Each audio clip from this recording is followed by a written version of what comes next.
Welcome into the CHGO Blackhawks podcast presented by Goose Island, the official beer of CHGO. Find one of their Chicago locations at gooseisland.com/locations. Boy, it has been a busy day so far. I thought we were supposed to be off today. Really. The three of us just got back from Fifth Third Arena, covering the Blackhawks media availability. They made a free agent signing. There is an absolute ton to get to. Here's what we got coming on today's show. We're going to talk about Ryan Donato, so you can check that one off. That's going to happen. He's the first free agent signing of who knows how many the Hawks will make. You're going to hear from Taylor Hall. You're going to hear from Nick Foligno. You're going to hear from Luke Richardson. You're going to hear from Connor Bedard. You're going to hear from Marcel. Am I missing anybody? My new favorite Blackhawk, Marcel. Yeah, he was Are you going to awesome. hear from us on this show? Maybe. Oh, yeah, us a little bit.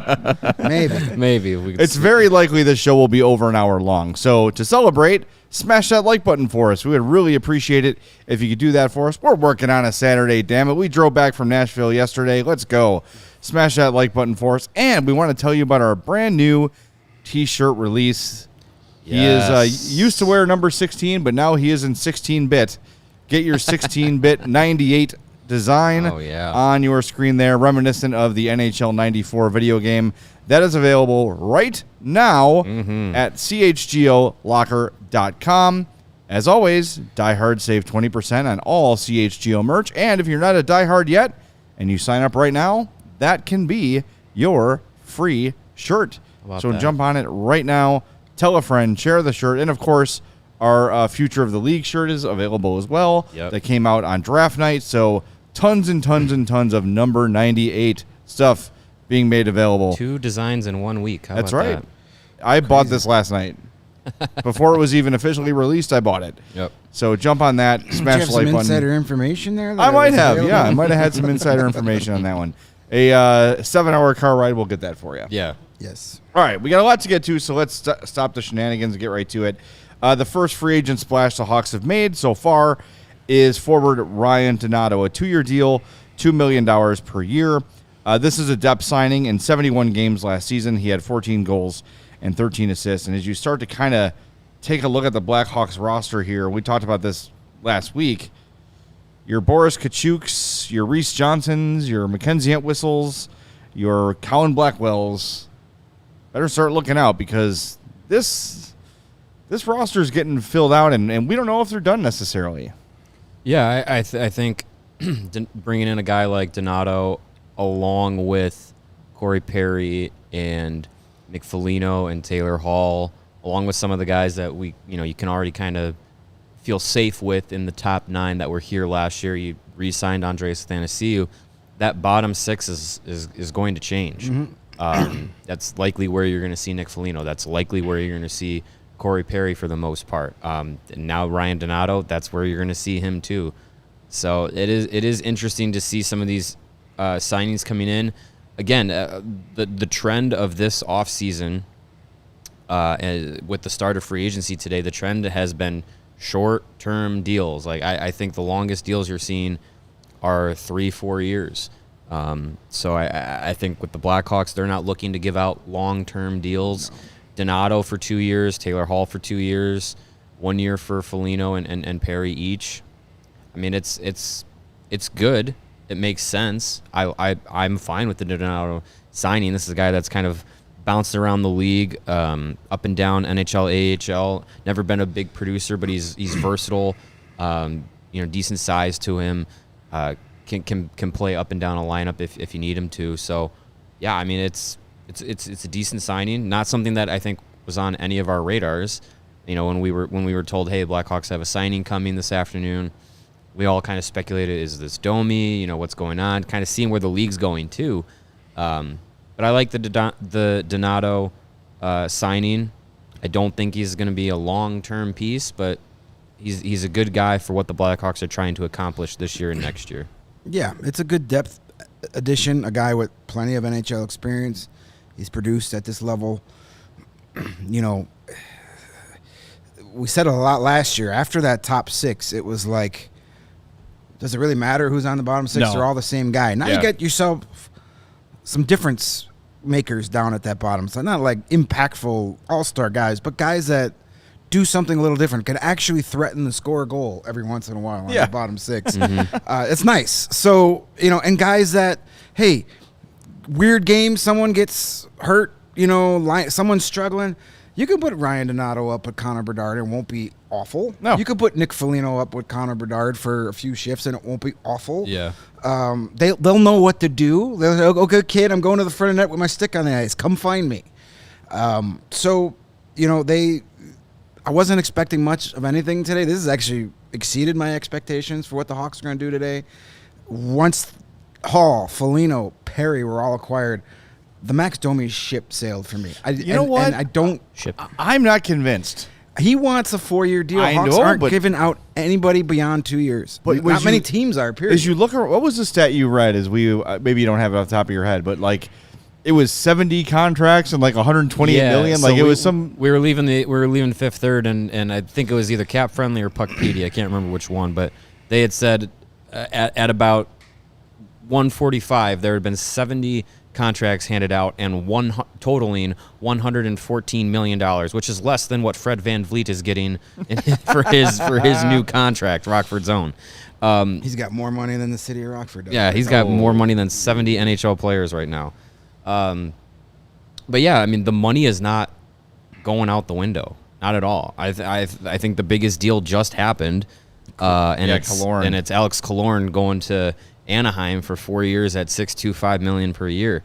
So the money's not going out the window. It's interesting what Anaheim's doing too. We don't really care about them, but they went long term. They went, big money. Mm-hmm.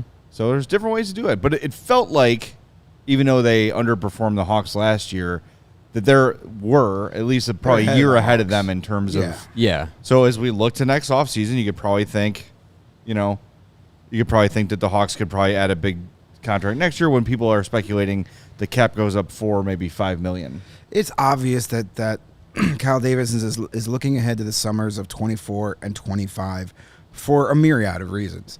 The cap, the progression of his team, the quality of free agents that are going to be available over the next 2 summers far surpasses the quality of free agents now. Oh, yeah.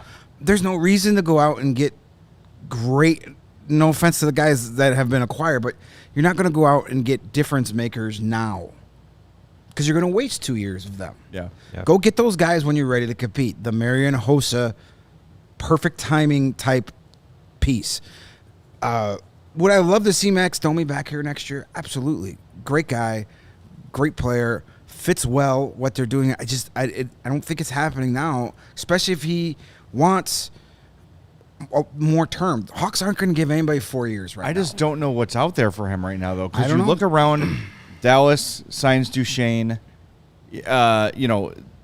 Boston's being active. Teams are making their moves, and they're choosing guys other than Max Domi, right? And the Hawks aren't the only team in the league with cap space, but I think what Domi's doing today, and look, I don't have any information. I don't know if he's signing here. If I was going to bet, I would bet against it. But I don't think that ship has sailed completely by any means. Well, I think that he's checking out the landscape, seeing what kind of offers he gets, and says, all right, well, if the Hawks are willing to give me $3 and $1 million more bucks than I'm getting anywhere else, all right. Yeah. I'll go back to a place I know I like. I know I'm happy. I know I'm going to play top 6, power play, yada, yada, yada. I don't know. I don't know if that ship is completely sailed yet. Maybe. And as you look at the roster, you say, where's he going to fit? Well, those guys I listed to start this show, all expendable. Goodbye. Maybe it comes to the point where it's like, well, I didn't have anywhere to go, so he falls into the lap, and he's willing to take a 1 or 2 year deal. 2 years is going to be the max, no pun intended. He's not going to get anything beyond that here. Right. It's just not happening. I could see them maybe giving him 3. I could see him giving him 3.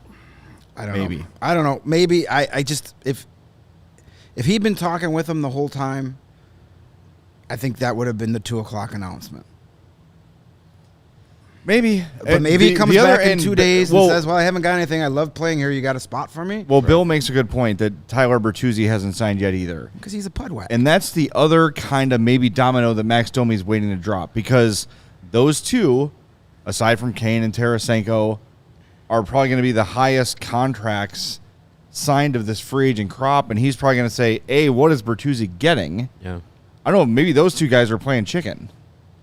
Could right? be. I don't know. It's interesting. Or maybe all the teams who are in on Bertuzzi are saying, well, we missed out on Bertuzzi. Let's call Max Domi. Domi's their True. backup. Yeah, Because It could they go either play way. similar styles of game. Yeah. They're very compatible players where if you miss out on one and you have to get the other, you're not missing a whole lot there. So maybe there are 2 or 3 teams that are in on the Bertuzzi deal who have said to Max, like, well, hold on, we got to see how this goes first, and then we'll circle back. Yeah. There's so many many moving parts to a day like today, but like JT Comfort, not happening here. It's just not. No. Not at this point. No, and 'Cause that's he's going to get a 4-year deal. Yeah, and that's another player in that same realm of free agent as Domi is, where it's that like middle of your lineup, center wing kind of player. So a team doesn't get JT Comfort, maybe then Domi's their backup, or vice versa and whatnot. So yeah, I mean there's still some players out there that I think are going to garner the bigger contracts, and I don't think the Blackhawks are going to be in on any of them. The only one that I could see would be Domi. Yeah. But as this roster starts to kind of take shape, and I think bringing in a Ryan Donato, it does, close. I don't think the door on Domi is closed, but I think it's getting closer to being closed. Yeah, I think For as wide as it may or may not have been. I think the it's only getting way tighter. it happens at this point is if he's got no options and he approaches the Blackhawks and say, what can we do for 1 year, and I'll try this again next summer. Right. Other than that, I think if they wanted him, they would have made the offer. But I just don't. I think Kyle from Chicago, happy birthday, Kyle, by the way. Yes. Is not budging from that 2-year contract. And kudos to him. Yeah. Kudos to him, because it could be very, very tempting to say, screw it, I got Bedard, let's go. A lot of people want him to do that. Yeah. And he's so not if going to. so if he's committed to nothing beyond 2 years and Max Domi wants a longer deal, you say, thanks, Max, it's been great, but we're moving on. Yeah. I remember a couple days ago, Davidson did mention maybe a right-handed shot defenseman. We'll see how that goes. So he did also say, my days are no idea what day it was. He said it. What day is today? He said Saturday? it last year. Thursday? Today's Saturday. He said most of the heavy lifting is done. Yeah, Yep. that was after getting So, Perry, yeah. yeah. that was after day 2. Yeah. So I think someone mentioning John Klingberg in the chat, I don't think No. anything like that's happening. That's not happening. If they sign a depth defenseman, maybe they do, but Listen, maybe if you not. add Max Domi to this team, you're almost too good. Yeah. I mean, I know you're not tanking, Yeah. but you put Max Domi on what you've got and you squint real hard and you get any kind of average goaltending this season, you're going to be in contention for that second wild card spot. Yeah. I'm not saying you're a playoff team, but you'll be around at least until March or so. Mm-hmm. You still may want a top 8, top 10 pick here this year. Right. So maybe pump the brakes. Well, that's Yeah. what Michael says, I don't understand why so many of us are married to players like Entwistle, Reese Johnson, Kellen Blackwell, and Boris Kachuk. They can all go or go to Rockford. They're nothing special. Absolutely. That's the truth. I mean, look. I want more Mackenzie Entwistle to stay here because we like him. He's Yeah, a we good like him. kid, and Good he- dude. He bought into our bit, but we could do a bit with somebody else. Yeah, if he we'll gets kill sent someone down. else's family. Yeah, exactly. Maybe we know Marcel has a family because they had to Yes. drag him from the bathroom And a to see him personality. get picked. BRB pooping. Yeah, so we got some super chats I know we got to get to before we move on to the audio from today. Alton V says random, but what a disaster Twitter has been. Yeah, good timing. Yeah. Thanks for that. Good Lord. And Windy City Hockey says, why did Elon F up Twitter more on free agency day? I don't know if he's I'm even thankful aware. those guys are giving us I their don't money think and Elon not Twitter. Musk knows the NHL exists, let alone at its free agency day. I doubt it. No. I seriously doubt it. I don't know what goes on in that moron's head, to be honest with you. Yeah, I don't know. It's I just don't think he has any information about hockey free agency. I wouldn't think that's a big priority in his mind. No, he's Well, got, I think he's just it probably didn't show up in his timeline because his rate limit was reached. yeah. And your theory that TweetDeck is working, it is. it's not now. Well, maybe Oh, maybe Lord. since you're a newbie, Maybe that's it. So yeah, it's not working great. fine for me. Not great. Anyways. Well, after all that Elon Musk talk, I need some good thoughts in my head. So I might take a late afternoon visit today to Sunnyside Cannabis Dispensary. There you go. It is your home for judgment-free cannabis shopping, a place where all kinds of visitors are welcome to explore, discover, and purchase a wide variety of high-quality products. Sunnyside has everything you need to elevate your summer. It's your one-stop shop for all your cannabis needs, no matter where you are on your cannabis journey. And those are fun, often. Easy online ordering and in-store pickup. Great transparent loyalty programs at Sunnyside Rewards. It's Illinois' favorite dispensary from city to suburbs, Wrigleyville to River North, Champaign to South Beloit. My favorite brand is the Good News brand. They've got the wonderful Counting Sheep gummies that do just what you make them think they do. Are they shaped like sheep? No, they're shaped like Nice. they're just circles. Oh, that'd be Just like cool. little pillows. I just take half of one of those a night. Gone. Beautiful. Right to sleep. And they've got those rechargeable vape pens. Love those. They've got the Frye, which I really like. There's one called Me Time. Really good stuff. And also, I love the Mindy's edibles, which my friend Leah refers to as taking a warm bath. Nice. Excellent stuff. But they've got so many great brands there. Cresco, if you're looking for some flour. High Supply, Wonder, Remedy. Great, great brands. All available at Sunnyside. And now through August, head to sunnyside.shop and use code CHGO25 at checkout for 25% off your total order. One use per customer, non-stackable with other promotions. That's not only for new customers. Anyone can use their code. Pick up everything you need to elevate your summer. Must be 21 plus or an Illinois Med card holder. Speaking of sun and sunny things, it's been hazy here the last few days, but eventually it's going to be bright and sunny, and you're going to need some gear to take on that sun with, and our friends at Shady Rays have you covered for the warm weather that is here with their premium polarized shades at a very affordable price. You've heard me talk about Shady Rays a lot. They're an independent sunglasses company that offers a world-class product that's even better than any expensive pair I've ever worn. I've been a customer of theirs long before they sponsored CHGO, long before CHGO was even thought of. I was wearing Shady Rays because of their durable frames and extremely clear optics for my many outdoor adventures. Believe it or not, I have outdoor adventures. That's not all. Shady Rays offers the most insane protection in all of eyewear. Every pair of sunglasses is backed by lost and broken replacements. If you lose or break your pair, even on the very first day, they're going to send you a brand new pair.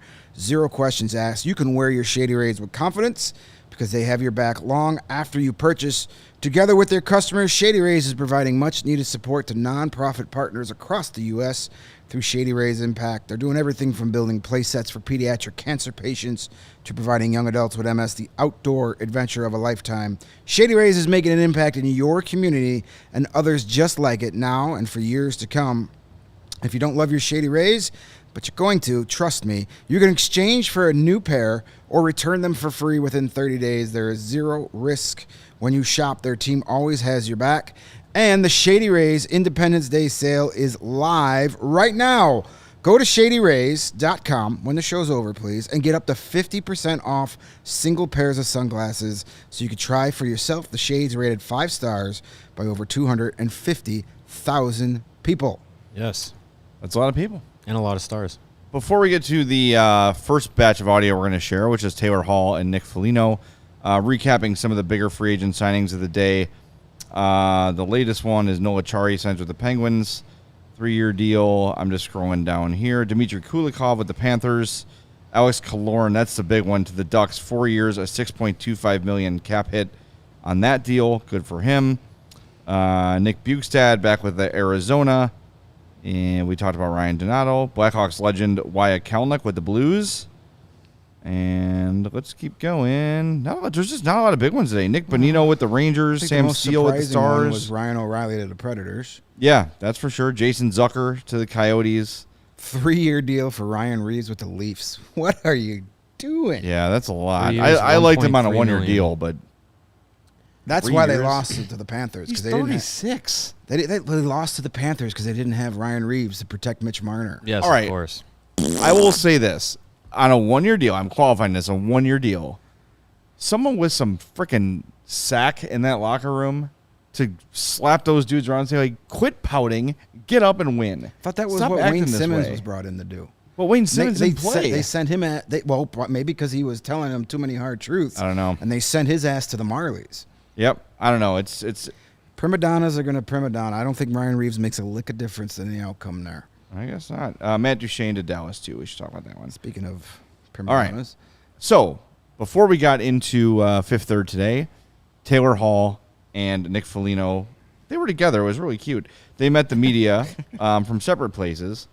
And we ready to go with this stuff, Steven? Yeah, which one are we going with first? The first cut is Taylor Hall, and he talks about, as a former first-round pick, coming into Chicago and being a mentor to current number 1 pick, Connor Bedard. You've been brought here basically to play with Connor Bedard. As a guy who's kind of been that number 1 pick before, what is that like? What are you expecting? And, what gives you some excitement? Yeah, it's, I think you can tell just watching him deal with the media and talk.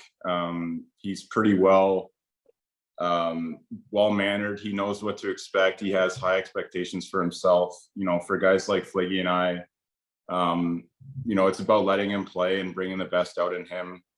Trying to eliminate distractions and give him advice and mentor him along as best as possible. But it's exciting for me. You never know what the off season is going to bring, and there's always a chance for trade. And there's a lot worse spots that you can go. A city like Chicago, a player like Bedard coming in, and an organization like they have. It's pretty exciting for all of us. There it is, Taylor Hall, looking good. Yeah. Nice clean camera feed. We got to talk to Laz about getting one of those lens wipes, man.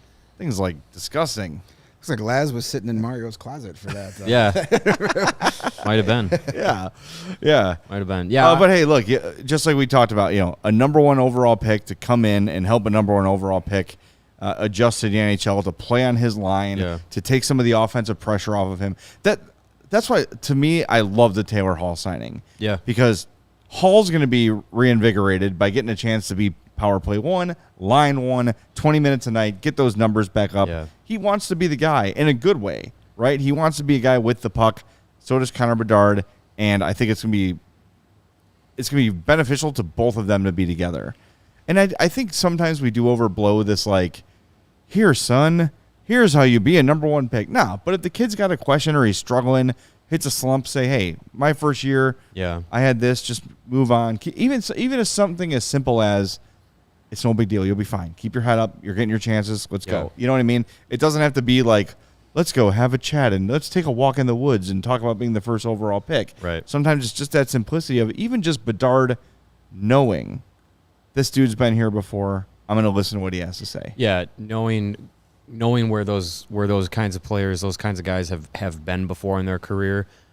It doesn't have to, like you said, doesn't have to be a conversation specifically about this topic, but it can be, advice or information or, pointers or whatever coming from guys like that.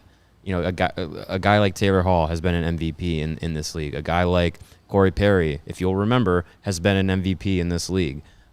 So having those players in the locker room, having those kinds of guys, providing that information to the young players coming up and specifically to a guy like Connor Bedard, it helps resonate more than if it's coming from, someone who's, maybe they've been around the league for a few years, but they haven't had these major career benchmarks of being an MVP or being a number 1 overall pick or anything like that. Next cut we have is Taylor Hall again. He talks about his excitement of joining the Chicago Blackhawks. It's really exciting. The first reaction to getting traded is, you're a little bit bummed, but when I started looking at it more and more and realizing the opportunity that Fliggy and I both have there and the chance to show that, hey, we can still play and we can still do a lot of really good things and help a team. And I think there's also an exciting thing from joining a team at the ground level and kind of being with that every step of the way at the very beginning. There's something to that, and that's exciting for us. I like that, the way he ended it. Just saying, look, it's exciting to be here at this time for the Hawks, right? And to be here when this team is growing, and he's been through a ton. Taylor Hall's had for a guy who's been a number 1 overall pick, he's well traveled, played on a lot of teams. He's had his ups, he's had his downs, and I think it's cool for him to just, without being prompted, to say it's exciting to be here and to be part of this next step for the Hawks. Yeah, obviously. I mean, I feel like a hockey player now. Obviously, yes. I mean, he's coming from a team where, ton of expectations last year, but he wasn't playing a role that he was used to in his career. He was bottom 6 guy, not getting top line, not getting top power play. He's going to come here. He's going to get that. He's going to get to play for a coach that everybody loves. He's going to get to play with the top pick, of the draft, and a budding future superstar in Connor Bedard, and play for an organization that has shown since Kyle Davidson has taken over is really good at taking care of the vets. If it's not working out, or if next season comes and it's the deadline, it's time to trade Taylor Hall, he's going to put him in a spot that he's comfortable with. Like, he's shown already that will do the right things by veterans. And I think that's a big deal, the guys who have paid their dues. I'm going to jump around a little bit on this one. Next one I want to play is Nick Foligno talking about leadership. And I'll just say this before we start playing Nick Foligno cuts. People are going to love Nick Foligno. If you don't already. I think the Hawks should, preemptively sign him to a broadcasting deal because he is, I don't know, I just think that he is so, you'll hear it. Let's just play it. For me, the checking of the boxes just means what they see for my role on the team and the opportunity that I can have. And, I was looking to maybe move up a little bit in the lineup. Obviously, that all comes down to earning it as well. So I'm a big believer in that. And I think that's something that Luke probably wants to do as well, is make sure you're earning your ice time. And that's really the way you build a culture and a standard on a team. But as far as leadership, you're right, that gets thrown around a ton. And a lot of times with leadership, it's building relationships, and that's where I think I can excel and help, and I've tried to do in my career. I think when you have a team that really truly cares about one another, that is excited to come to the rink, that understands the work that needs to go into becoming better, but is enjoying themselves when they're there, then those rooms usually start to set a standard and a culture, and there's an excitement that gets built around that. And I'm looking forward to doing that with the guys that we brought in and the guys there that, there's another level that obviously has to get to, and then a few more. I mean, we're trying to build towards becoming, Stanley Cup champions one day, hopefully soon. And it's exciting because you have some real generational talent that's coming in, some young kids, a good mix of veteran guys and some guys in the middle of their careers. And if you can find a way to get everyone to bond and really gel and form that brotherhood, then it's amazing what you can accomplish as teams. And I've had that, with some of the teams, even as far back as last season, that was the big reason why, as a Bruins team, we were so successful. There was just an incredible amount of work done and the relationship side of it. And, it's unfortunate we didn't get the job done. Nick Foligno, you could tell another guy who really understands, another well-traveled, been through everything, good and bad, and knows what it takes for a team to come together. And it doesn't have to be rah-rah. It doesn't have to be, let's all go do these goofy team trips or whatever. It's just trust. Yeah. Trust is a huge factor, and adding guys like this help towards that. Yeah, I go back to just, who are the voices that some of these young guys are gonna hear, and it's these well-traveled, accomplished guys, and I think that there's absolutely nothing wrong with that. And I know, we talked about why couldn't it have been Jonathan Toews and Patrick Kane? Well, it's because those guys take up so much air of the locker room that this next generation of Blackhawks aren't going to have the same kind of opportunity to come into the locker room and kind of all feel on the same playing level, where it's like, yes, Hall and Perry and Foligno and guys like that, like they come in with that leadership, that veteran presence, that experience, but they're all new too. They're all new to Chicago, right?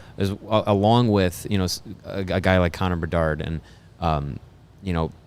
allowing Connor Murphy and Seth Jones and those guys to kind of establish, those guys are likely going to wear letters, probably not captain, but having those guys be in that, okay, this is, the locker room leader. You bring in the next group of guys to come in that have the veteran leadership, been there, done that. They kind of fit into that leadership role too, but they're all coming in at the same level. So I think that's a big part of it is, the growth and the trust. It's not walking in and saying, oh, it's this guy's locker room, I have to let him do everything. It's coming in and saying, yeah, we're all here together. And I think that's a big part of what Luke Richardson and Kyle Davidson are trying to do in these few seasons leading up to when, they want the Hawks to be competitive again is like, let's build that like complete team culture, team mentality of all pulling in the same direction. We saw it last year, what that can do for the competitiveness of a group night in and night out. So if you have that, if you build that, and then the talent comes along with it, you're going to have a really competitive, cohesive unit. Yeah, absolutely. The last little bit from Nick Foligno here, he talks about the importance of having guys that will stand up for each other, and I think this also kind of goes back to the relationships thing. He's not talking about being a goon. He's talking about just being tight knit. I think it's important. I think that I don't know, any good team, you want everyone to feel like that, you know, you have each other's backs, and it's no different when you're trying to help a young kid establish himself in the league and make him feel comfortable that, you know, he can go out and do his job. Is that your gardener, Halsey? He's fixing the Wi-Fi and stuff here today. Sorry. But I think, you know, that's done by committee, and I think it makes guys play bigger when you have those type of people that can, you know, stand in for teammates or everybody for that matter can stand up for one another. It's a trickle effect throughout the room that, you know, every guy's going to stand up and help one another. So I'm a big believer that, yeah, you have to have those people that can, you know, stand in and protect one another, because it is a physical sport, and you're battling against, you know, 5 other guys on the ice. So, you know, for Connor to play well, for any of us to play well, you got to feel like guys have your back. And I definitely think that that's an important part of building a culture and a team. I think that's such a good way to look at it, where, you know, we were just talking about Ryan Reeves. You don't have to sign a goon to protect your teammates, but your teammate needs to know that if he goes to the net hard and someone comes after him, there's going to be 4 other Hawks right there helping him out or involved in the scrum. We saw a lot during the Jeremy Cowton era, guys getting beaten up and then just 4 guys making their way off the ice, right? Yeah. That team was not close-knit. It was a tough time, and I think, first of all, having Luke Richardson as your head coach, that's a dude who was in every scrum. If there was a scrum, there was Luke. By the way, Nick Foligno, former teammate of Luke Richardson, Former which is teammate, crazy. yeah, and was coached by. Yeah. And he said he played with his dad, Played too. with his dad. How about that? Yeah. That's what happens when you play 1,400 NHL games. Yeah, I guess so. So yeah, I mean, look, we saw last year. This team they didn't get pushed around. You know, they stood up for each other. But I think adding guys, Taylor Hall, but of course, I think specifically Foligno and Perry are 2 of those dudes who are just not going to let it happen. Yeah. Yeah, and Perry's a guy that'll initiate it to the other team. Yeah. For once. Not against the Blackhawks. All the angst, all the Corey Perry angst will disappear by the second period of that Pittsburgh game. Yeah. He's going to do something that is going to endear himself to Hawks fans, and you watch. By the time the home opener happens, you're going to see an ass ton of Bedard jerseys, but you're going to see a handful of Perry jerseys by the time the season is over. You watch. We were having this conversation on the ride back yesterday. What number is he going to wear? 72. Yeah, like 72. It's funny. 72? For the fridge. It's a nod. 72 Perry. Taylor Hall will wear Yeah. 71. That's what he wore in. Well, Foligno wore 71 too. That's true. He wore 17 in Columbus, didn't he? You're right. Yeah. Is 17 So open? The number Yeah. thing's going to be No, it's not interesting. Is it? Oh, Dickinson. We keep that's right. forgetting about Dickey. Sorry, Dickie. Can't leave out Big J Dick. Can't forget All the that Dickie. big Dickey energy. Yeah, Forget what's wrong all with about it. All right. Now we're going to move on to Luke Richardson. I know we're playing a lot of stuff and we're not talking that much, but there's so much good stuff to share with you that we want to share it. But Listen to people smarter than us. yeah, exactly. But walking away from that Hall and Foligno thing, I was really interested to see, like, what's the body language going to be, specifically from Hall. Yeah. You know, Foligno is just that dude, but Hall seemed into it, man. Like, there was, in that cut, his gardener, like, walked in the background, or some, like, cable guy or something. That's what they were joking about. Like, you could tell those 2 guys are tight, so them coming together helps out everybody. I just really like the way they've handled this offseason so far. Yeah. But let's go to Luke Richardson, and I actually want to start with Luke starts talking about Foligno and Perry and what they're going to bring to the team, and I think that's a good way to kind of piggyback off what Nick Foligno was just talking about. You know, I mean, he's a high-end character guy. He's a heavy physical player, which gives us that part of it on the ice as well. And just he was a captain in the league for a long time, and there's a reason for that. So I think that's going to be huge for us, and that's not just for Connor, that's for our whole culture here in the team. And I think, moving forward in the organization, we want to go in a new direction, and we want to start fresh, and I think we've done that. But you still have to surround guys with some experience, and I think Nick and Corey as well. And Corey, I had him in Montreal, and I can't tell you coaches do their thing and they try and help players and put a game plan in place, but guys like that really get involved every day. When you see them in practice, on the bench, they're alert.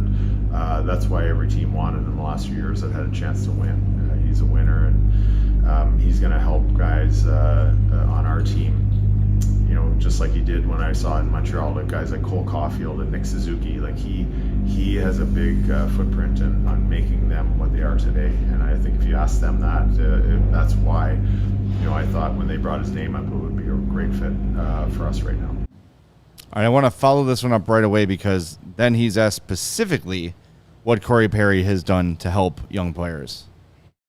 What are some of the specific things that Corey did for Suzuki and Caulfield and those guys that you hope he'll do just here? Standing in front of the net on a power play or 6-on-5 at the end of the game, it almost became clockwork. Like, he worked on it with them after practice and standing there. And there's guys that stand in front of the net, but they don't. I don't know if they really want to stand in front of the net. And he's going to stand there and he's going to get a stick on it, or he's going to get the goalie's eyes taken away. And he basically, they have communication where things happen fast. You don't have time to talk about it when you're in the situation on the ice. They have it already drawn up and they practice it and they're ready. And that was guys like Suzuki and Caulfield. But then I remember at the end of practice, we have a young defenseman, Romanov, there. And he'd be in front of the net every day, Corey taking his tips in front of the net, which a lot of players do. And there's not 2 pucks go by in a row that he doesn't get a stick on. It's like 9 out of 10. And Romy was just floating in some wristers, and he's like, "Hey, shoot the puck!" Like he goes, "That's not hard enough," basically. So then he ripped one high over the net on the glass. So he stopped. He went right out to him. He goes, "What are you doing?" He goes, "That's high sticking." He goes, "I want it between here and I want it between here and hard." And Romy's like, so he's getting really good instruction. Like, coaches give instruction, but when the players and Stanley Cup winners and winners like Corey Perry give you direction, that goes a long way. First of all, apologies. They're apparently just doing construction in the hallway of the Fifth Third the entire time. They're getting work done on the expansion before it's approved. I guess so, just in case. They're putting in that donut shut. It's okay. It's okay. Yeah, definitely. But I like again, what we love about Luke from a media standpoint is he will get specific. Mm-hmm. And you said it before the show. It's like having another coach on the ice, but when it's a player, it's a little bit different, because coaches coach. Just like you were at work and boss is boss, right? But I think if your coworker gives you feedback, you maybe listen to it a little more, because you're like, "Oh, they're just coming down on me. They're just picking on me." No, it's coming from just an honest place when it comes from a teammate or a coworker or whatever. So just Corey Perry just being like, "No, shoot it here. I'll take care of it," and then teaching the young forwards how to position themselves in front of the net and get ready to take a puck and get ready to deflect a puck. It matters, right? And if Suzuki learned how to do that from Corey Perry, Suzuki's a better player for it. And I know everyone, when that move happened, including us, were like, "What? Yeah. Corey Perry? Oh my God." The more we've heard since then, the better I feel about it. Yeah. Yep. With every passing moment, I am getting more and more excited about Corey Perry being a Blackhawk, and I never thought I'd say that. But I think there's so much.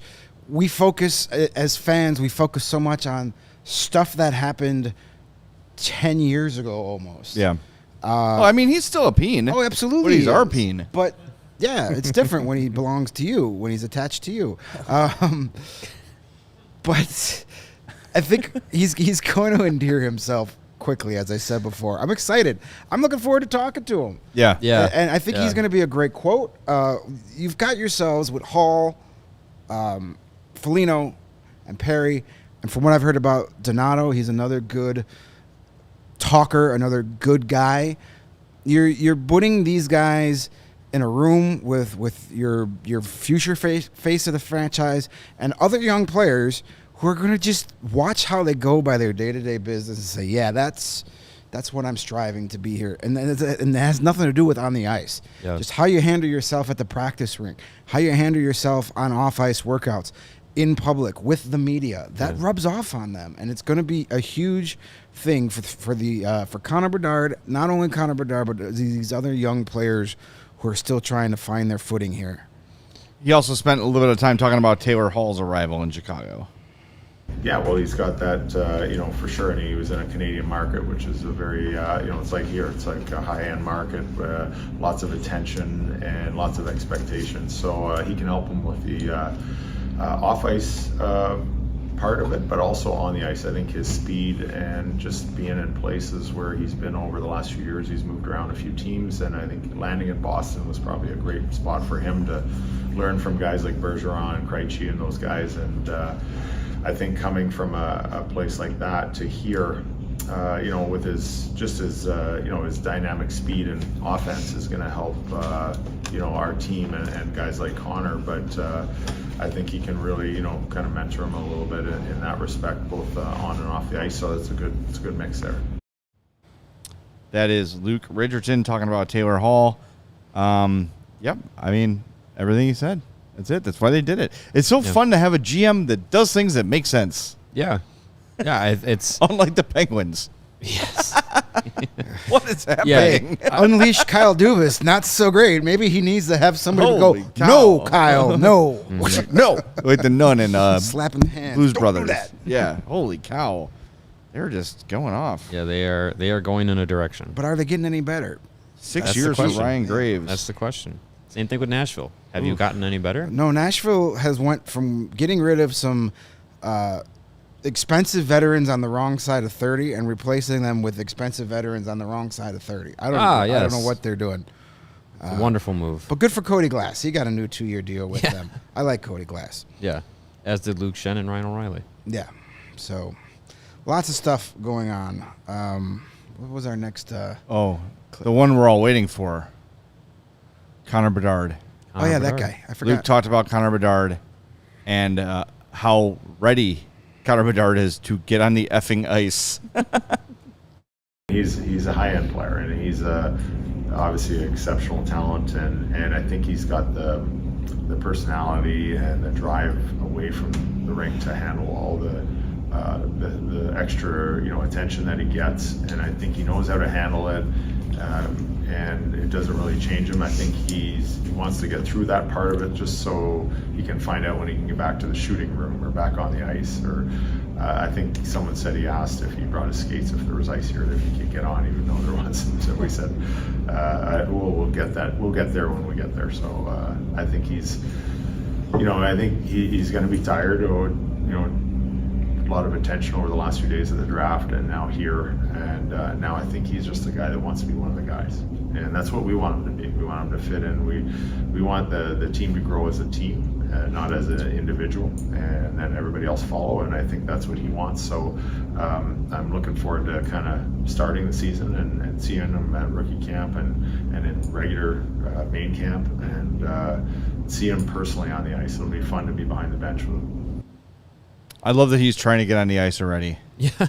Just like They have to take his skates away from him. Like, Connor, chill out. There's gonna be plenty of time to get on the ice. Go box this guy for a while. Yeah, go boxing. Enjoy this week. Like, you're gonna go to Wrigley for your first time. You're with some guys that are gonna be your future teammates. Like, you're experiencing Chicago for the first time. Like, it's okay if you're not on the ice for a few days. he is so focused. Oh yeah. I mean, we're going to hear from him after we hear one more cut from Luke. You know what's funny about Bedard is I feel like he's gonna be the face of this franchise. He's gonna be marketable, but it also feels like it's like the last thing he wants to do is like do anything that has to be like not hockey related. Right, just let me go. Let me go play. Just great. This is that- great. that- Throw out the first pitch. Cool. Yeah. Can I get back on the ice? Can I start shooting? That's his mentality. Yep. I think every commercial he's going to be in is going to involve him doing some sort of skating or shooting. Like, it's not going to be. He's like, I'll do this commercial if I can get my workout in. Yeah. Yeah, exactly. Or he'll be leaving like Kyle Davidson in our interview with him where he's having the screen. Yeah, get a Chevy or something. Can I go now? Yeah, like he's He is just a hockey geek, and it's awesome. Like, there's not when you're putting the hopes of your franchise on a player, you'd much rather have that where you have to drag him off the ice kicking and screaming than a guy you have to shove onto the ice to go practice. Right, exactly. Right? You take that 100 out of 100 times. All right, last cut real quick. Luke Richardson talks about Kevin Korchinski's odds of making the team this year.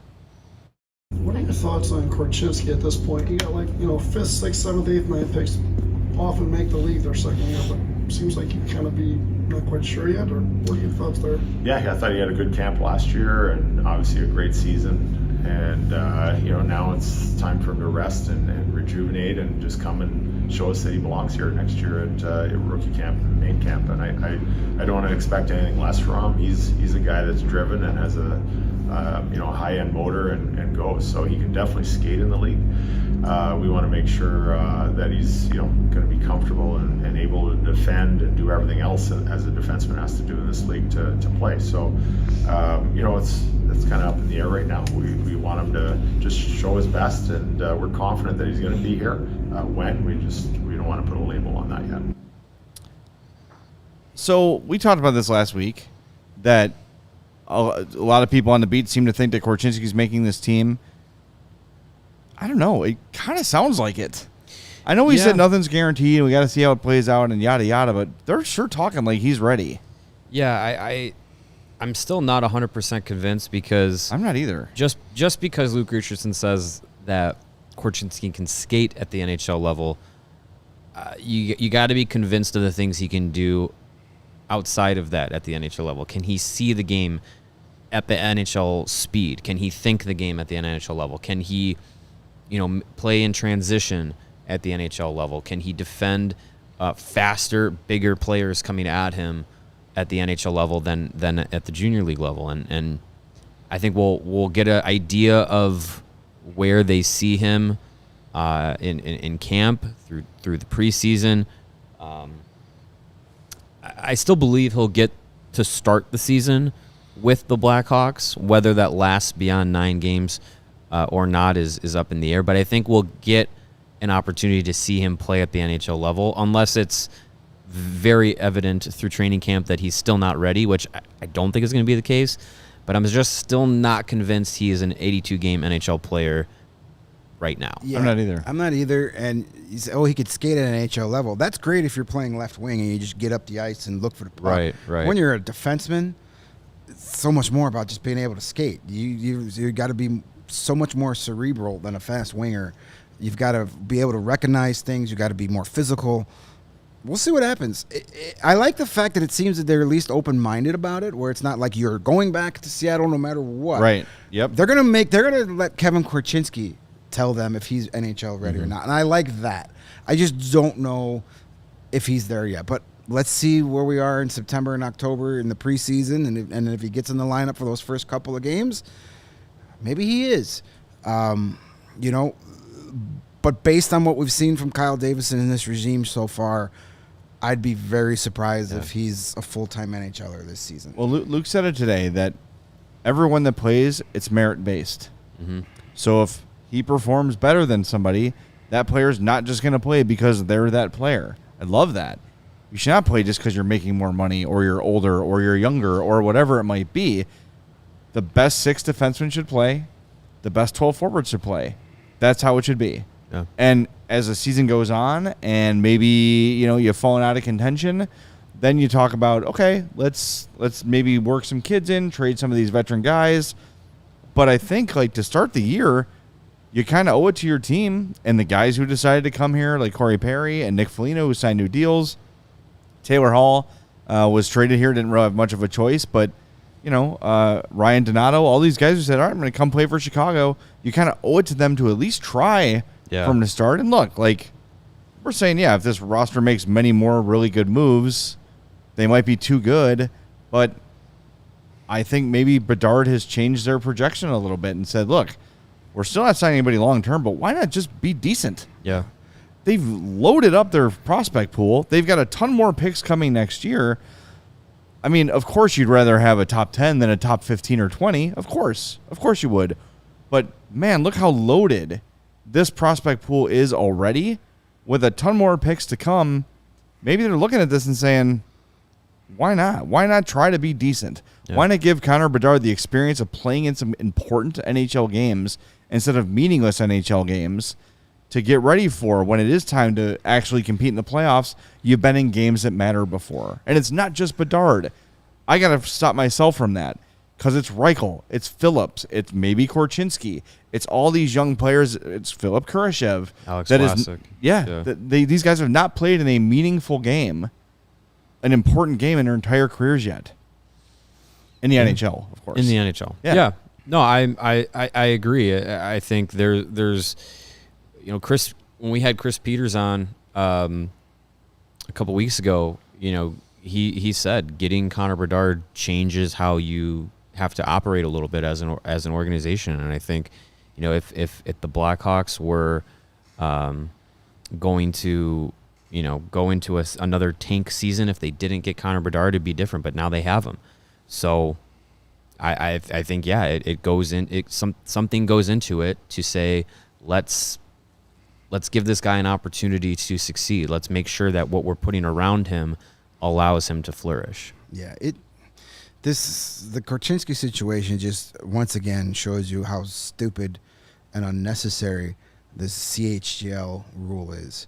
Because Korchinski, we may have our doubts if he could play in the NHL, but he certainly could play in the AHL. Yeah, that's could. the frustrating thing. It's so for those that don't know, I saw Lebowski says Del Mastro and Allen are more likely. Maybe not though, because for Korchinski it's either Chicago or Seattle. Yeah. Whereas Del Mastro and Allen can play in Rockford if they want to. So they might say, do we really want to send him to another year in Seattle where he's just going to dominate? It's going to be men among boys. We don't have our hands on him anymore.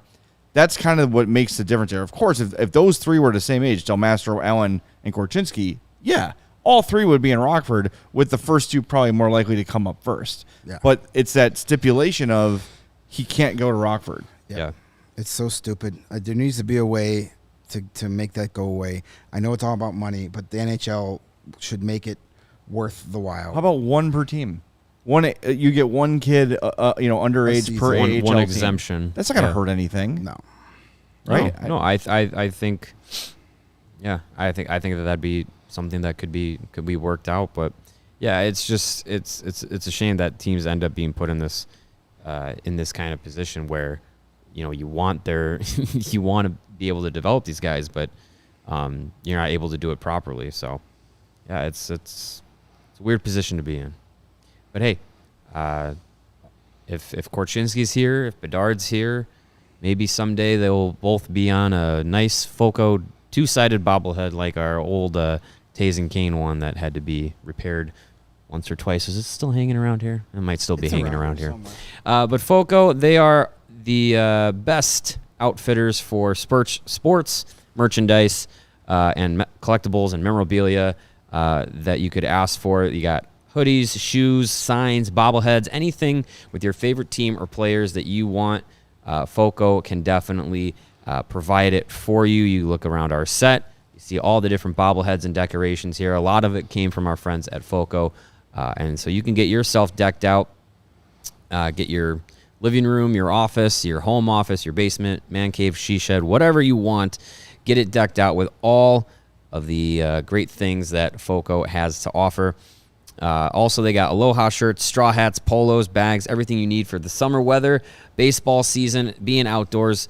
Foco can get it done for you. Again, go to their website, foco.com, F-O-C-O, and when you do, use the promo code CHGO. You're going to get 10% off of your order on all non-presale items. Again, that is foco.com, or you can click the link in the description below. I think you just created a new word, spurch. Sports merchandise. Spurch. There you go. Kind of like Monergy. Monergy, Say Spurch. more Hey, Monergy look, and buy some Spurch. why say more word when less word do trick? We've got time limits on this show. Let's shorten it up.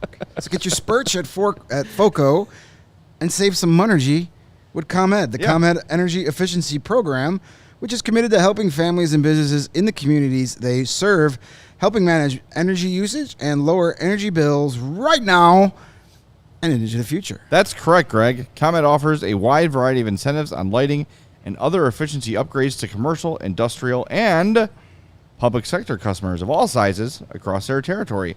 ComEd also offers free facility assessments that can help find energy-saving opportunities like for HVAC systems, commercial kitchen equipment, or industrial processes. I wonder how does that work? Yeah, well, Greg, an authorized engineer is going to work with you to develop a detailed assessment plan specific to your goals and needs. This can be done in person or virtually, and they last approximately 2 hours. Within 3 to 4 weeks, customers will receive a report detailing energy efficiency products that they can start working on immediately. Each recommendation will include estimated energy savings, cost savings, project costs, potential incentives, and simple payback. If you own a business, do not wait. Get started saving money and energy today. For energy saving tips, lighting incentives, or to schedule your free facility assessment, go to comed.com/poweringbiz. Did you say powering biz? I did indeed. Schedule it today. Sorry, my Twitter was working for 4 seconds, so I was reading something. Oh, wow. Anything fun happen? I don't know.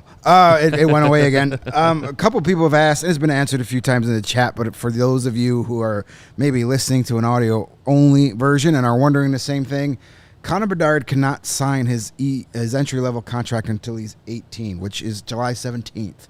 So that's why Adam Fantilli signed his today, 16 and Connor more Bedard days. has not. So in 2 weeks and 2 days, he will sign his contract. You guarantee whatever that nice. midnight it's going to be done. It's a nice birthday present for him. Yeah. So Yeah, that's why that hasn't. It's happened. also slotted, so you don't have to worry about. There's no negotiation. to Everybody it. gets the same It's, contract. yeah, it's not It not is- going to be it an is what issue. it is. Some rookies get more than others, but there's a limit. Yeah, he right. is going to get the most He will a get the rookie most. can. Which I think is They're what 975. 975, I believe. 950, I think it is. It 950. was 925, and I think it went up to Okay. 950. Whatever it is. So he's going to be making a lot more money than all of us are. But a lot less than most of his teammates. Yeah, but Not that much less. That will change quickly. July 17th will be when he will sign his entry-level contract. Yes. Speaking of Connor Bedard, should we hear from the man himself? The boy himself. Or the boy himself for 2 more weeks? Yes. Let's. All right. He talks early on about his chances of making the team, which is adorable. No, I wouldn't say doubts. I mean, it's obviously hard to make the team. I'm not going to say I'm, a lock on the team or anything. I'm just going to, train as hard as I can this summer and try to make the team. So, I couldn't give you percentages on if I will or not. So we'll see. But I'm going to try to do everything in my power to hopefully make that happen. Yeah, he should have no doubts about making this roster. It's so cute. He said that Wednesday night after when we talked to him in Nashville. He's like, well, if I make the squad, okay. You can hear like audible chuckles. There's like My a laugh focus track. is on making the team. Okay, you can focus on other things too. It was when he was asked, you grew up rooting for Sidney Crosby, and now your first NHL faceoff is going to be against him. He's like, well, that's if I make the team. Yeah. Whatever, pal. Okay. Whatever he has to do to stay humble and stay motivated. I love it. Hey, yeah. But at some Whatever. points, it's like, okay, you're overdoing it. It's a little, rookie script, but it's also his like genuine like. It seems like a genuine. I don't want to assume anything. Yeah. It seems like he genuinely has that drive to like want to work for whatever he's going to earn, rather than just being. He has every opportunity to be like, I'm fucking Connor Bedard. Like Yeah. I get, Right. but he does not have. Come in with a Ric Flair coat on. Yeah, Every time he talks to us. he's not I 1989 would love Deion that. Sanders, even though he has every right to be. Yeah, no. Which is, it's oddly refreshing, because if Connor Bedard was the best player in this draft class for the last 2 years and this generational talent, and he was a peen to deal with, it'd kind of be like, great, but I mean, cool on the ice. But it seems like he's going to be a genuinely, good guy, good player, hard worker. You shouldn't have any questions Lord about knows him. there have been plenty of those guys, great on the ice and just a complete jerk off the ice. Oh, yeah, We're yeah. not getting that with him, and he also seems like a kid that never wants to be put ahead of the team, and Yeah. I don't foresee that ever changing. Well, let's get to that one next. He is first asked about the comparisons to Crosby and McDavid, and then he kind of goes on and talks about his role on this team. Yeah, like I said, I don't really think about that stuff. Obviously it's a huge honor to have my name in the same sentence as those guys with anything. But I'm Connor Bedard. I'm not someone else. So I'm trying to kind of create my own path and be the best player I can be, and not try to kind of compare myself to other guys. with so much Take attention one more. on you, with so much attention on you specifically, how do you become just one of the guys in the locker room? Yeah, I mean, I think I'm a pretty normal guy, and you know, for me, that's really important. And you know, I don't see myself as any different just because there's a little, you know, maybe a little more attention on the outside. I just want to, you know, be a good teammate and fit in with the locker room, and you know, that's something that I find really important. I recognize that voice. Yeah, I talked to Connor Bedard today. Did you? Oliver Moore spoke after him, and we had to kind of prioritize our audio today because there was so much in such a short time. But he said that, yeah, Connor's like just one of the guys. Like, he's very comfortable. There's no like ego about him. Like, he just goes about his business like everybody else. And it was cool to hear that, like in follow up to what he had just spoken about. Yeah. To hear his teammates kind of already saying it. And even before the draft, you can, whenever you know, we get in these YouTube wormholes of Connor Bedard scouting and stuff, and you would find those documentaries or interviews with teammates and stuff, and they all kind of say the same thing. Like, he's just a good dude. Like and at the draft, our guy from Regina, the broadcaster, his name is Dante Dante. DiCario, yeah. Dante was there. Oh yeah, that's at the presser and like asked him a question, and Bedard like chirped him a little bit, like in a funny way. What was it? It was like I loved everyone's everybody been there great, except but you, or something like that. Like he took a shot at his friend. Yeah. But you could see as soon as he realized that his friend was there, and for those that don't know, Dante DiCario is the voice of the Regina Pats. Like as soon as he introduced himself, Bedard kind of lit up, and he's like, "My buddy's here. Like my buddy's got my back." And that's what Dante told us was Bedard treated, you know, his teammates the same as he taught the, you know, the ticket takers and all the people in the building. Like he just treats everyone as an equal, and I think that is part of him being humble. I also think it's part of maybe like an intentional staying level, right? Like, and it almost feels intentional to treat your teammates as equals because look, he has been talked about as this otherworldly hockey player for 3-4 years. He, like you said, he could very easily be some jag that's totally full of himself. He'd have every reason to be because he's accomplished everything that's been put in front of him. Not only has he accomplished it, he's destroyed it. Yeah. But it almost feels as if he is intentionally being a good teammate, which is great. Yeah, I mean, how many times have we seen that young kid? Like the first kid that jumps to my mind, a different sport, but Johnny Manziel, Johnny Football. Yes. And then great, he read all his newspaper clippings and believed that he walked into there like, I'm the greatest thing since sliced bread, and he gave us a ride back to our Airbnb in Nashville as an Uber driver because that's what he's doing this day. Like, so he could be that guy. Yeah, exactly. And still be great or flop, but like he's making himself, you want to cheer for him because he's so good, but now you're like, I want him to succeed because he's a great human being. Yeah. It's a rare breed where you get so much talent and then to be such a good person at the same time. And I hope it doesn't change over the years. I hope we don't go back, oh, look at how cute and innocent he was one day and be like, I miss those days. I don't think that's going to be a problem. Yeah. He also talked about the benefits of having off-ice development camp. Yeah, I mean, we're going to be, working really hard still, of course, in the gym and with everything, and then a lot of kind of, team bonding and get to know the city and stuff. So, I'm really looking forward to it. It's been a great kind of first day yesterday and then to start today. So, it's really surreal to be here and get started. So it's been a lot of fun so far. We heard you wanted to skate, even though you're not supposed to skate this week. I don't know. They got a nice set up shoot pucks and stuff, so it's all pretty good.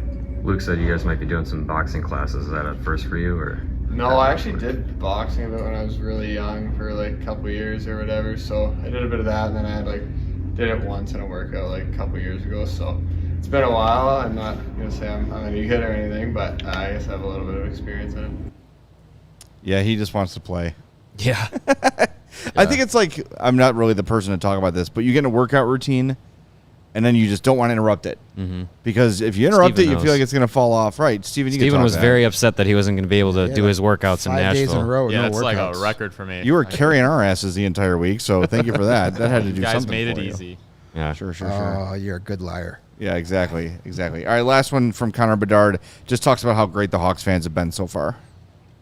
Yeah, it's been unreal. I mean, I'm so grateful for all that ever since, we got to Nashville and everything, and obviously the draft. It was so cool for me to see that, and I know the city loves the sports and loves the Blackhawks, so getting in and yesterday seeing some of them, and obviously the draft party there Wednesday, it's unbelievable, and we love the sport. Did you guys get the vibe that he's tired of talking already? Yes. Yeah. About 6 months ago. Yeah. Yes. It's like, Yes. yeah, everything's great. Let's drop the effing puck. He wants nothing to do other than play hockey. Like that's kind of how he's been wired for a long time. I think it was either Ben Pope or Joe Brand, I can't remember who, asked him, like, have you play any other sports besides hockey, growing up and stuff? He's like, yeah, I played soccer till I was maybe 11 or 12. Probably that at that point it was like, he and his family, I'm sure, realized your future is in hockey, and probably since that age it has been this is your life now. It's an interesting thing. We're seeing less and less of that, like the multiple sports for these kids once they identify which one they're good at.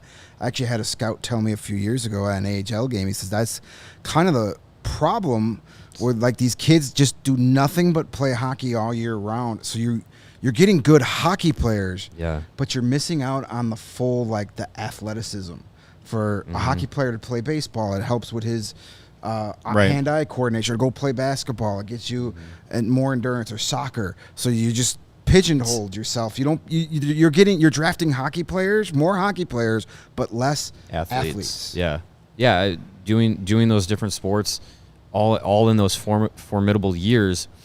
It activates different parts of your physical capabilities. So, skating and all that, it's different muscles than running track or running in soccer and changing in motion and things like that. So, yeah, I mean, it's interesting, but sometimes when you're at the level that guys like Bedard are, or at the time that they were drafted, Crosby and McDavid and all that, like, if you've perfected that sports science behind hockey, you can get away with it. Yeah. All right. That's it for Bedard. This is a reward for everyone that's stuck with us the entire show. We'll say, though, Bedard and the rest of the 2023 class will be at tomorrow's Cubs game. Yep. It'll be his first time heading out to Wrigley, so that'll be interesting. Believe they're doing the first pitch. Don't know if they're doing the 7th inning stretch. I would imagine they are. And let Marcel sing it. He should. He absolutely should. I bet he could. And I think it would be great. Should we address Bird in the chat, who thought he was coming to the Bulls show and says nobody watches hockey? All right. Enjoy another 30 years of Bulls mediocrity. All right, cool. All right, Bird. Thanks for coming by. Thanks for the comment, buddy. Smash the like button on your way out. Don't let the door hit your ass on the way. All right, Marcel. I think we could just let this speak for itself. Yes. He is wonderful. Go. What was your reaction when you heard about the year pick? I didn't expect it to go that high. I was more like, I didn't expect it at all. I knew there was a chance to go, like, to be drafted, but I was more like thinking about like 6th round, something like that. But when I got that high, I was pretty surprised. I just came because I saw there was a beginning of the 5th round. I was like, okay, I just went on the toilet. I was just coming back. I have a video, because I was in Canada at my buddy's parents' house. I just came from the toilet. I was just like, checked the time. I was just looking, sit down. And then my buddy mom, she was checking on the phone. She's like, you were drafted. I was just sitting. I was like, what are you talking about? She's like, you were drafted. And she went crazy. I was like looking on the TV, waiting for the pick. And then I saw my name. My phone went crazy, so I didn't know what to do. I had like 50 calls at the same time. Yeah, it was crazy. I didn't expect it that high. Thank you for the thorough description. Yeah, I can show you the video. It's really funny. After I can show you, it's really funny. I'd love to see it. Yeah, I'm going to show you. Did you have any meetings with the Blackhawks? Did you have any interest? Or they didn't have interest? I did a questionnaire, and then I met the scout. Because he's from Rouen. It's like a team we were playing at, and the game I had a suspension for one game, so I just was hanging around, and he just saw me probably there, and he texted me, "Oh, come see me." So I met him there, but I think that's it. I know that some people like were calling Sam Savua and my physio and asking about me, but that's it. Why were you suspended? I mean, like, big guy. The guy was smaller. It was not that dirty, but he didn't look good. My physio told me that he had like one side was completely blue, and poor him. But sorry for that. But You only got one game? oh, I think I got maybe more. Maybe 2, maybe 3. I don't remember. I'm glad I don't remember. I hope the video gave context of how funny he was. He was just so relaxed and comfortable in his own skin, and just like, I don't know. I think he was excited to talk to everybody. And we're showing a photo. He was having on a the good screen of him showing the reporters after he spoke. Yeah. He was like, "I'll show you the video." Pulled it up, and we all crowded around him. Yeah. And that was the very first question he was ever asked as an NHL draftee. The way I was in the toilet, I was in the crapper, I got drafted. Please do everything you can to make this team and be here for like 10 years. I hope he becomes a full-time player at some point, because he seems like he's got a good personality, which this sport needs more of. Yeah, and he went on actually to explain why his name is Marcel. Yeah. Today. Me, I got three siblings older, and the oldest one is my brother. So at the time, my mom wanted him to name this like Marcel, because sometimes when you're in Czech, like they put your last name as a first, and your first as a last name. So what happened to her? Like she went with my brother to see a doctor, and they called her like Mrs. Patrick, because he's like Patrick Marcel, so they call her Mrs. Patrick, but she's Marcel. So at first she wanted to name him Marcel, but at the time they couldn't do it because I don't know, the government or something. So when I came, I guess it was the only option to do. But I'm happy for that. Like there's a lot of people who make fun about it, who were like, "Oh, whose name's that stupid?" Like, but it's okay, it's cool, I would say. There you have it, Marcel. He was asked if you've ever heard of Marceau the mime, and he. I don't think he knew. No idea. I don't think he knew what when they said mime. I think they said pantomime, and the I'm translation. He was just like, "Oh, you mean the guy in all the black and white pictures?" Yeah, that's it. He said when he Googles himself, he sees Marceau. But yeah, I mean, he is a massive human being. He's big. Like big. His arms are incredibly long. He's ripped. He's got like almost Steven level guns. Almost, not quite. Almost. Boy, I hope he makes the team someday. It's not gonna be this year, but man, would it be awesome to see him make the NHL? And then we got to talk to Milton Oscarsson right after that. Yeah, exact opposite. Poor guy, clearly uncomfortable, a little bit awkward. I think a little bit intimidated, but he was like a Bond villain. Yeah, I hope to crush my opponents. Like he was just like also a very human. big, also a very big guy. Yeah, I mean, it's going to be fun to get to know this class better. It's definitely more European-based players in this year's class than there were in last year's class. But yeah, it's a good mix of guys. I think this class is going to have a lot more underrated potential, whereas last year I think with the 3 first-round picks. You got Ryan Green in the second round. Like I think last year's class, it was a little bit more like directly like, hey, like these are a lot of really solid picks. And this year, with Bedard and Moore, obviously the top of your draft class is heavy, but those second round picks, the third round picks that they made, like these guys like Marcel was a 5th round pick. I think we're gonna find out as time goes on that there's going to be some underrated talent in this year's draft class. I hope so. That would be great. By the way, Windy City Hockey brought up he wants to buy a Gatineau Olympiques jersey, and they asked Marcel if he was like the goofy joker on the team, and he's like, no, it's Samuel Savoie. Mm-hmm. Yeah, his teammate Samuel Savoie. So it's cool. It's exciting, man. It's an exciting time, and I know you look back at drafts and we've all like kind of wrung our hands over these things, and we try to analyze every pick, and then 6 of the 7 never play. Mm-hmm. But every review I've seen of this Blackhawks draft has been A plus. Chris Peters gave it an A plus, even not just because of Connor Bedard. Oliver Moore, of course, falling to 19 was huge. That certainly helps as well. But a lot of people like these late picks they've made. And like Kyle Davidson said, like when you have so much draft capital, you're allowed to take some swings. And Marcel said himself, like, I didn't think I was going to the 6th round, and I went into 5th. But the Hawks identified a guy and said, why not? Yeah. We've got a lot of prospects. We got a lot of picks. We like this kid, like his makeup. Let's do it. Yeah, he said that. Yeah, that's what started the suspension story, was that he talked to his Hawks scout because he was suspended.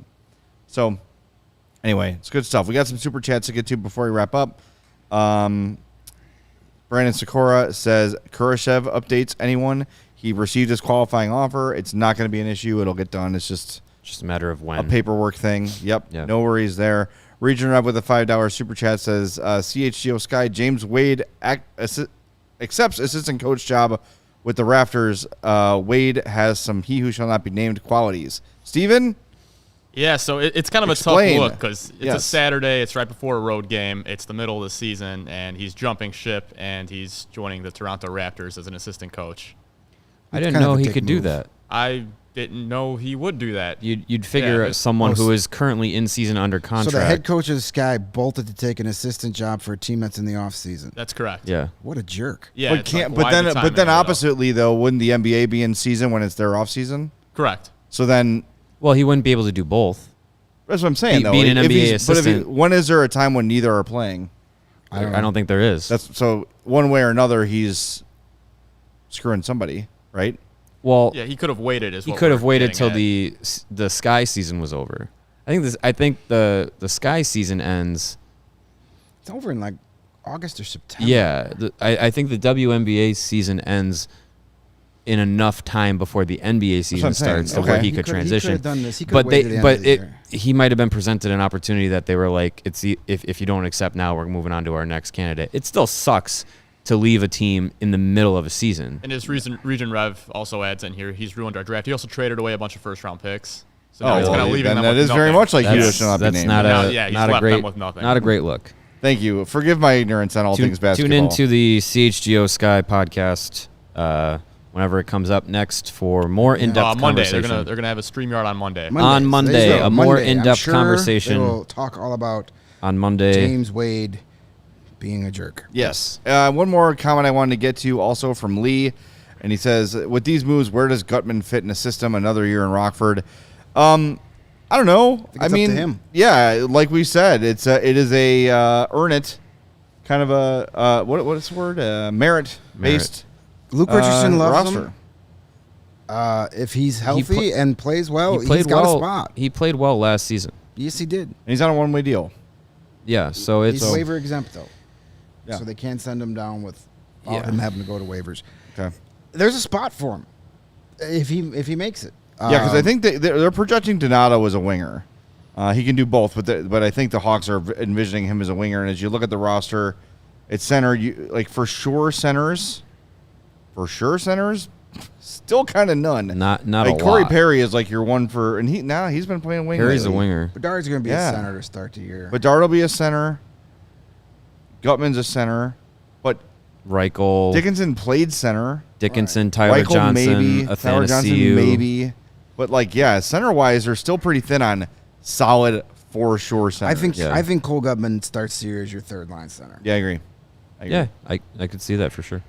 All right, well, that was a fun show. I know it was long, but I hope you enjoyed all the audio we were able to share. The perks of being the only in-studio show today. We can have it as long as we want. Well, it was just so much going on with, Luke's talking and Bedard talking and Marcel, and we heard from Paul and Felino and the signings.